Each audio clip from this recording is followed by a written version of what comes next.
آپ صلی اللہ علیہ وسلم اس کو سنتے بھی اور جواب بھی دیتے ہیں۔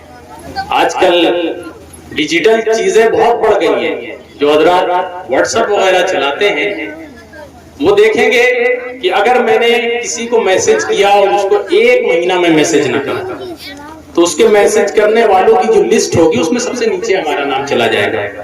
اوپر 8-10 نام شو کریں گے، میں بہت نیچے چلا جاؤں گا، مجھے دکھے گا۔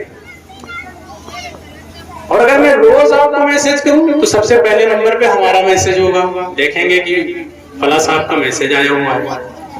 یہی حال ہمارے درود پڑھنے کا ہے۔ آپ مت پڑھیں درود، حضور صلی اللہ علیہ وسلم کی شان اقدس میں کوئی فرق پڑنے والا نہیں، بالکل نہ پڑھیں۔